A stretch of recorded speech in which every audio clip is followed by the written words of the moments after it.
Muy buenos días, hermanos y hermanas, bienvenidos al devocional de hoy.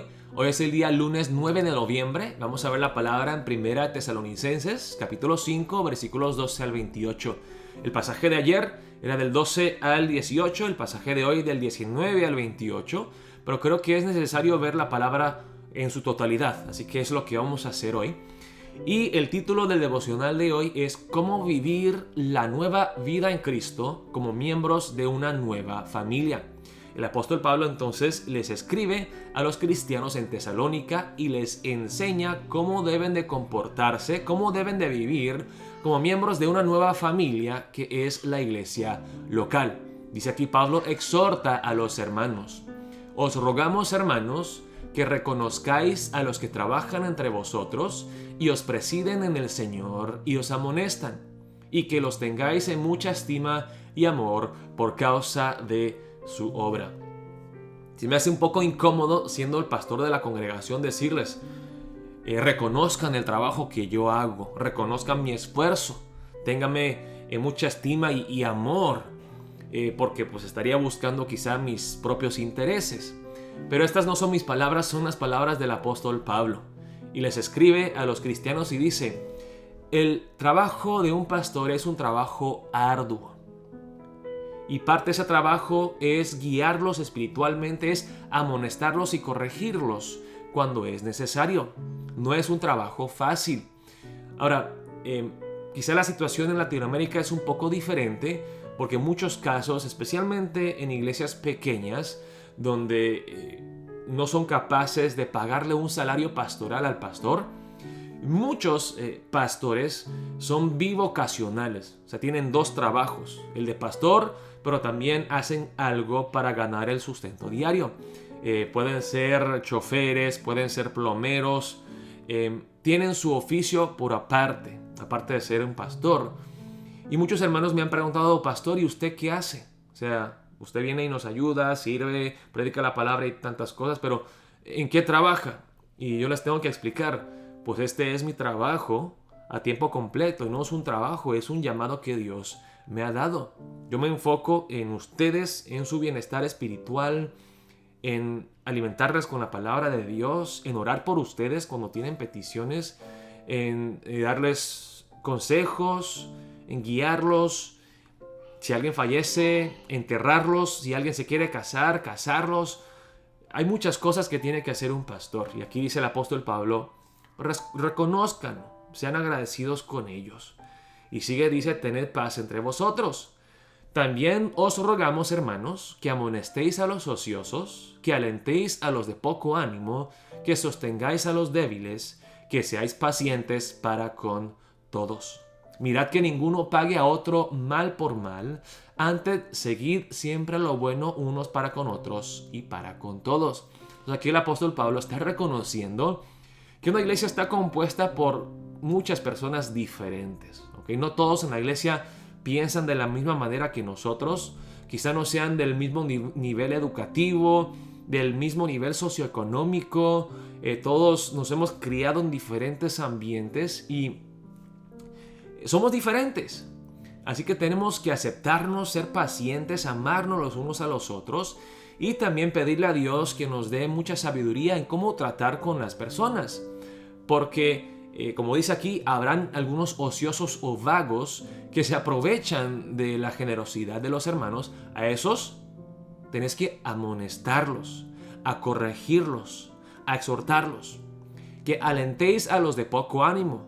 Ahora hay personas que se han desanimado por alguna razón u otra. Quizá aquí en el contexto de Tesalónica estamos hablando de personas que han perdido seres amados, que han fallecido, porque eso es lo que vimos en el capítulo 4, ¿no?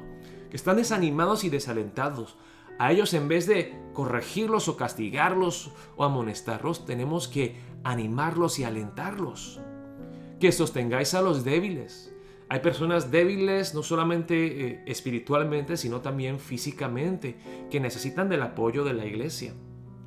Así que tenemos que pedirle a Dios mucha sabiduría y discernimiento en cómo tratar a las hermanas, a los hermanos y a las hermanas, porque todos son diferentes, tienen necesidades diferentes. Algunos necesitan una palabra fuerte de corrección, otros una palabra de ánimo, otros apoyo.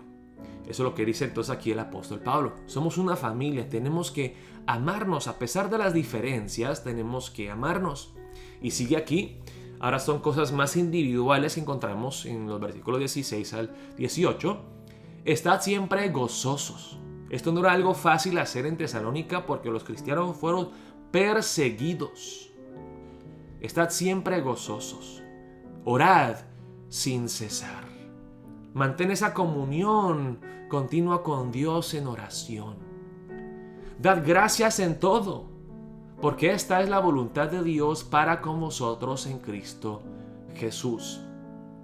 Era difícil dar gracias en un tiempo de tanta necesidad y persecución, pero el apóstol Pablo les dice a los cristianos: sean agradecidos con Dios, sean agradecidos los unos con los otros. Esta es la voluntad de Dios. Y sigue el apóstol Pablo, dice: no apaguéis al espíritu, no menospreciéis las profecías, examinadlo todo, retened lo bueno, absteneos de toda especie de mal. Ahora aquí algunos se van a confundir un poco y van a preguntarse: ¿qué quiere decir aquí el apóstol Pablo cuando dice no apaguéis al espíritu, no menospreciéis las profecías?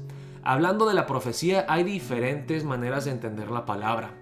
Hay grupos cristianos que se llaman cesacionistas, que creen que todas las manifestaciones del Espíritu Santo han cesado con la primera iglesia, la iglesia primitiva, y que ahora ya no existe la profecía, que no existen tantas cosas.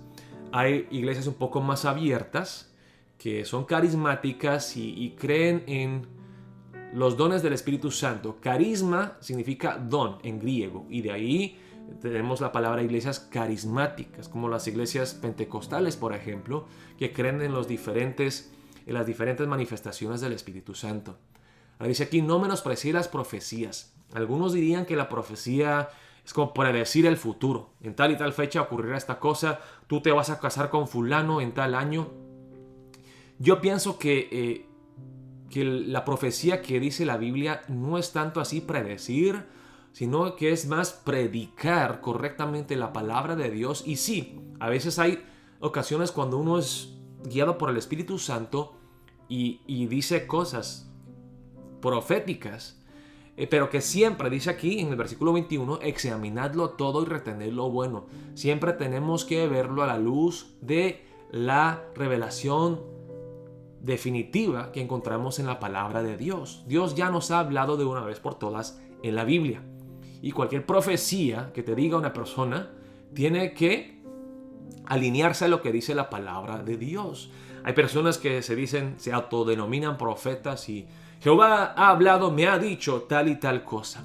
Y la verdad, eso no es, ¿ok? Escúchame muy bien, no es un sustituto para leer la Biblia y de ver lo que Dios nos dice. Tenemos que tener mucho discernimiento, examinarlo todo, retener lo bueno. No crean a cualquier persona que dice ser profeta. Han habido profetas entre comillas, que dijeron que iba a ganar Trump en estas elecciones. Pues ya sabemos que no son profetas y que ese mensaje no viene de Dios. Entonces tenemos que siempre mantenernos vigilantes y cerca de la palabra de Dios. Sigue aquí: y el mismo Dios de paz os santifique por completo, y todo vuestro ser, espíritu, alma y cuerpo sea guardado irreprensible para la venida de nuestro Señor Jesucristo.